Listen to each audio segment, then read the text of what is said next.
संविधान के प्रकार या टाइप्स ऑफ कॉन्स्टिट्यूशन। संविधान साधारणतः दो प्रकार के होते हैं। पूरी दुनिया में दो तरह के संविधान आपको मिलेंगे, या तो यूनिट्रियल या फेडरल। यूनिट्रियल को कहते हैं एकात्मक संविधान और फेडरल को कहते हैं संघात्मक संविधान।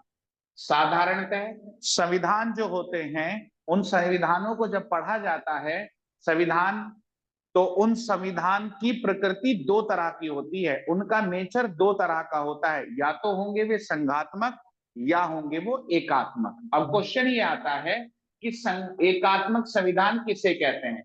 तो एकात्मक संविधान या संघात्मक संविधान में क्या अंतर है, दोनों को अलग अलग तरीके से हमें समझना है। एकात्मक संविधान वो होते हैं जिनमें शासन करने की शक्ति केंद्रीकृत होती है किसी एक संस्था में, जो होती है केंद्र सरकार। Unitarian constitutions are those constitution in which governmental power centralized in one organ of government which is known as center। ऐसे संविधान से है जहां शासन करने की शक्ति, कानून बनाने की शक्ति, शासन कानून का पालन कराने की शक्ति और उसके लिए दंड देने की शक्ति, कुल मिलाकर जो शासन करने की शक्ति है वो केवल केंद्र के पास होती है। तो ऐसे संविधान, जो संविधान केंद्र को इतना शक्तिशाली बनाते हैं, राज्य का अस्तित्व नहीं रखते हैं, तो उन संविधानों को हम कहते हैं कि ऐसा संविधान एकात्मक संविधान है, जहां शासन करने की शक्तियां विभाजित होती हैं। Distribution of power means the power of government distributed between union and state. राज्य और केंद्र में शासन करने की शक्ति बराबर रूप से बटी होती है। केंद्र अपने क्षेत्र में शासन करता है, शासन का मतलब है विधि बनाता है, विधि का पालन कराता है और पालन ना करने पर दंड देता है। राज्य अपने परिक्षेत्र में विधि बनाता है, उसका पालन कराता है और उसके लिए दंड देता है। तो ऐसा संविधान जहां शक्तियों का विभाजन केंद्र और राज्य में बराबर है, वैसे संविधान को संघात्मक फेडरल कॉन्स्टिट्यूशन कहते हैं। और ऐसा संविधान जहां शक्तियों का केंद्रीयकरण है, जहां सारी शक्तियों का मूल पूर्ण जो केंद्र में है, तो ऐसे संविधान को कहा जाता है एकात्मक संविधान। जहां संविधान, ये थोड़ा ऐड कर लेना, रिटन कॉन्स्टिट्यूशन, जिस देश का संविधान लिखित है, सर्वोच्च है और कठोर है, रिजिड है। Written constitution, supremacy of constitution and rigid constitution.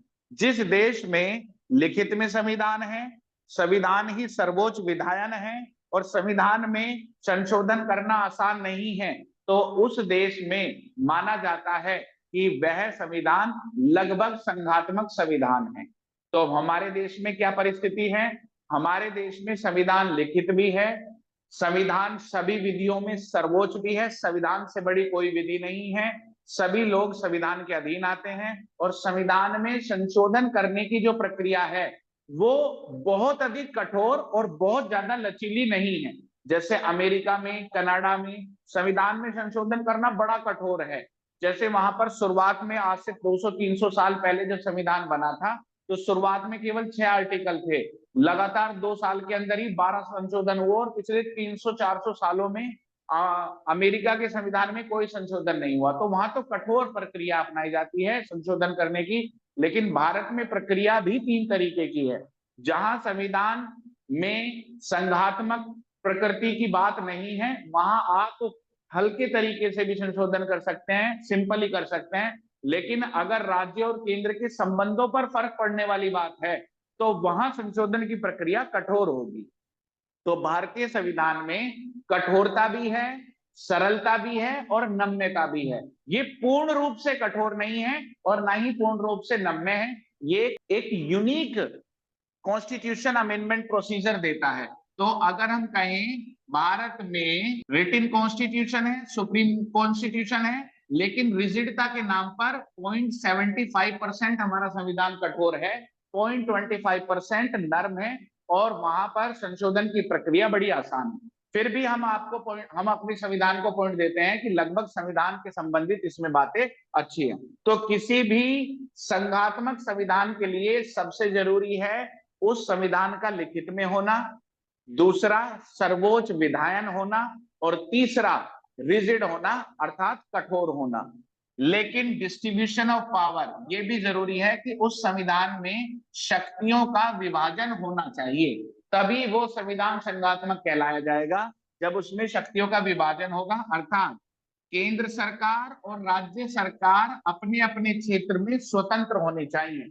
Central government and state government both are independent in its sphere. It means केंद्र सरकार अपने क्षेत्र में अपना शासन बेहतर चलाए, राज्य का कोई हस्तक्षेप ना हो, और राज्य अपने स्पेयर में अपना राज्य शासन चलाए जिसमें केंद्र का जर्नली कोई हस्तक्षेप ना होना चाहिए, अर्थात अधीन नहीं होना चाहिए। राज्य और केंद्र सरकार दोनों एक दूसरे के समकक्ष होनी चाहिए, कोई भी छोटा बड़ा ना हो। तो ऐसा संविधान जो व्यवस्था करता है कि केंद्र अपने क्षेत्र में कार्य करेगा स्वतंत्र रूप से, राज्य अपने क्षेत्र में कार्य करेगा, राज्य कभी भी केंद्र के अधीन रहकर कार्य नहीं करेगा, और केंद्र और राज्य दोनों बराबर होंगे। तो अगर ऐसे संविधान में ऐसी व्यवस्था है तो वो संविधान फेडरल कॉन्स्टिट्यूशन माना जाता है। और भारतीय संविधान में ऐसी बहुत सारी व्यवस्था है जहां राज्य और केंद्र बराबर हैं, बिल्कुल बराबर हैं। केंद्र अपने लिए कानून बनाएगा केंद्र के एरिया के लिए, और राज्य अपने राज्य के क्षेत्र के लिए कानून बनाता है। वो जब हम कॉन्स्टिट्यूशन अंडर पढ़ेंगे तो समझेंगे। जैसे शेड्यूल 7 है, शेड्यूल 7 में केंद्र के विषय अलग है कानून बनाने के, राज्य के विषय अलग है कानून बनाने के, तो इनकी शक्तियां विभाजित भी। तीसरा जो सबसे इंपॉर्टेंट है वो है इंडिपेंडेंट जुडिशरी। संविधान तभी संघात्मक होता है जब वहां की न्यायपालिका स्वतंत्र हो। देखो, अगर कोई विषय है और उस पर डिस्प्यूट है, जुडिशरी का दो ही काम होते हैं बस। पहला, कानून का निर्वचन करना, और जो विवाद हैं उन्हें सुलझाना। अब मान के चलिए कोई विषय है, केंद्र कह रहा है ये मेरा विषय है, मैं कानून बनाऊंगा, ये मेरा विषय है, संविधान ने मुझे दिया है। राज्य कह रहा है नहीं, ये मेरा विषय है। तो अब अगर न्यायपालिका केंद्र के अधीन होगी तो वो केंद्र के पक्ष में उसे निर्वाचित कर देगी, और अगर राज्य के अधीन होगी तो राज्य के पक्ष में कर देगी। तो इसलिए न्यायपालिका स्वतंत्र होनी चाहिए जिससे कि वो विषयों का इंटरप्रिटेशन इंडिपेंडेंट करे और झगड़े का निपटारा स्वतंत्र रूप से करे, किसी को बड़ा और किसी को छोटा ना दर्शाए। अगर किसी संविधान में ये तीन बातें हैं तो समझ लेना वो संविधान संघात्मक है, और अगर ये तीन बातें नहीं है तो वो संविधान संघात्मक नहीं। सबसे पहली बात संविधान से ही संबंधित कि उस देश में अगर संविधान लिखित है, सुप्रीम है, कठोर है, शक्तियों का विभाजन है और स्वतंत्र न्यायपालिका है, तो ऐसा संविधान अगर है तो वो संविधान संघात्मक संविधान माना जाएगा, और माना जाएगा कि यहाँ राज्य और केंद्र दोनों बराबर है। अब बात ये आती है कि भारतीय संविधान के बारे में क्या है। तो भारत का संविधान लिखित भी है, भारत का संविधान सर्वोच्च भी है, भारत में रिजिडिटी भी पाई जाती है, भारत में शक्तियों का विभाजन भी है संविधान के अनुसार, और भारत में न्यायपालिका भी पूर्ण रूप से स्वतंत्र है। इसलिए भारतीय संविधान अभी के लिए तुम्हें लग रहा है कि ये संघात्मक है, लेकिन अब हम एक बार भारतीय संविधान पर भी निगाह डाल देते हैं। प्रोस्पेक्ट क्या है, तो देखो भारतीय संविधान का आर्टिकल 155 और आर्टिकल 156 ये व्यवस्था करते हैं अपॉइंटमेंट ऑफ गवर्नर, अर्थात जो राज्य का सबसे प्रथम व्यक्ति है उसकी नियुक्ति केंद्र का प्रथम व्यक्ति मतलब प्रेसिडेंट करता है। तो कैसे फिर शक्तियां विभाजित हो गई, कैसे कोई किसी के अधीन नहीं है, मतलब मेरा जो सर्वोच्च व्यक्ति है वो आपके सर्वोच्च व्यक्ति के द्वारा अपॉइंट हो रहा है। तो यहां थोड़ा सा क्वेश्चन मार्क लगा सकते हो आप। इसी तरह जब कभी राष्ट्रहित का मामला होगा तो आर्टिकल 249 के अनुसार राज्य के विषय पर भी केंद्र सरकार कानून बना सकती है। अगर राष्ट्रहित का मामला है तो राज्य के विषय पर केंद्र कानून बना सकती है। तो तुम तो अभी कह रहे थे कि भाई शक्तियों का विभाजन होना चाहिए, राज्य अपने विषय पर कानून बनाए केंद्र अपने पर, लेकिन भारतीय संविधान में ये भी व्यवस्था है कि अगर नेशनल इंटरेस्ट की बात है तो राज्य के विषय में केंद्र भी कानून बना सकता है। तीसरा, आर्टिकल 2 और आर्टिकल 3 संसद को यह शक्ति देते हैं कि वो नए राज्य का निर्माण भी कर सकता है, और जो पहले से राज्य है उस राज्य को क्या करेगा, वो उसका नाम भी परिवर्तित कर सकता है, उसके सीमाओं को बांट सकता है।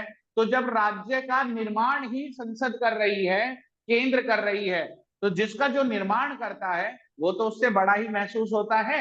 और लास्ट, इमरजेंसी प्रोविजन, जब देश में आपातकाल लगती है तो राज्य की सारी शक्तियां पहुंच जाती हैं केंद्र के पास। तो भारतीय संविधान में ऐसे बहुत सारे ऐसे पक्ष हैं जो केंद्र को अति शक्तिशाली दिखा रहे हैं। तो क्या अब भी आप कहेंगे भारतीय संविधान संघात्मक है कि एकात्मक है? तो आइए हम विचार पढ़ लेते हैं उन महानुभावों के जिन्होंने बताया कि भारतीय संविधान संघात्मक है कि एकात्मक। यहां से प्री में क्वेश्चन आ जाता है।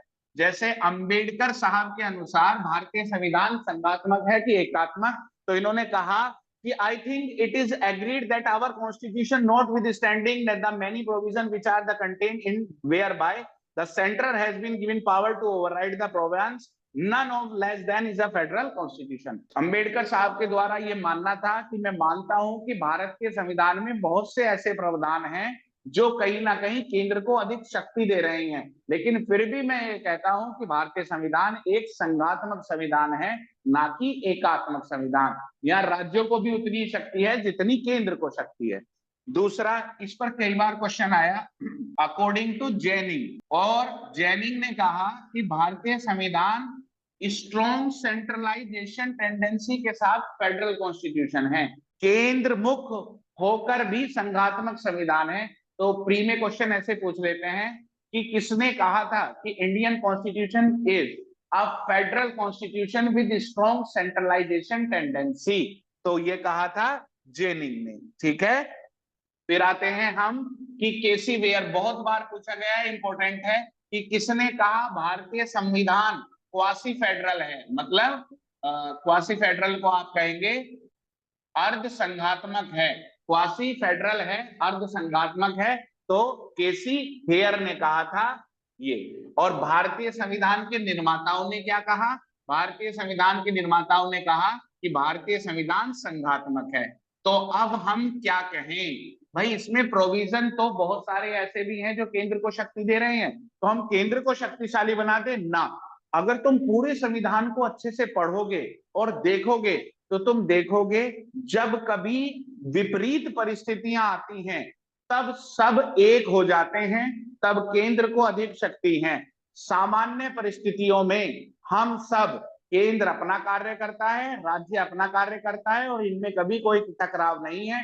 आप अपनी राजनीति में भी देख लीजिए, सब अपने अपने पार्ट पर स्वतंत्र हैं, लेकिन जब देश की बात आती है तो हम सब केंद्र के साथ एकात्मक हो जाते हैं। तो अगर कंक्लूजन निकले तो ये कहा जा सकता है कि भारतीय संविधान ना तो पूर्ण रूप से फेडरल है, ना तो पूर्ण रूप से संघात्मक है, और ना ही पूर्ण रूप से एकात्मक है, बल्कि यह तो वर्तमान परिस्थितियों के अनुसार यूनिक फेडरलिज्म है। ये क्या है?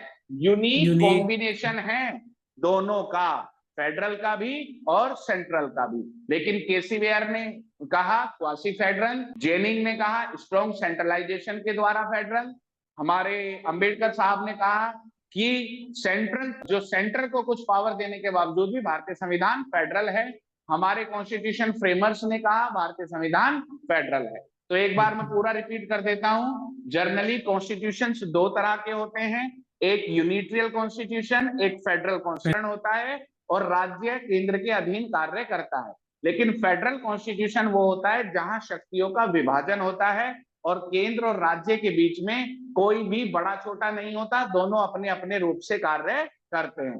जैसे फेडरल कॉन्स्टिट्यूशन की पहली निशानी है कि वहां लिखित कॉन्स्टिट्यूशन होगा, सुप्रीम कॉन्स्टिट्यूशन होगा, रिजिड कॉन्स्टिट्यूशन होगा, डिस्ट्रीब्यूशन ऑफ पावर, शक्तियों का विभाजन होगा, और न्यायपालिका स्वतंत्र होगी। लेकिन भारतीय परिप्रेक्ष्य में हमने देखा हमारे गवर्नर का अपॉइंटमेंट करता है केंद्र, थोड़ा दबाव है, राष्ट्र हित में हमारे विषय, राज्य के विषय पर केंद्र कानून बना रहा है, इमरजेंसी में सारी शक्तियां केंद्र के पास चली गई हैं, केंद्र ही नए राज्य का निर्माण करता है। इन प्रावधान के होने के बावजूद भी ये ऐसी परिस्थितियां हैं जब आपातकाल वाली सिचुएशन है तो शक्ति हमने अपने बड़े भाई को दे दी, नहीं तो हम पैरेलल हैं, दोनों समान रूप से कार्य कर रहे हैं और एक दूसरे के कार्य में हस्तक्षेप नहीं कर रहे हैं। यहां तक क्वेश्चन आते हैं।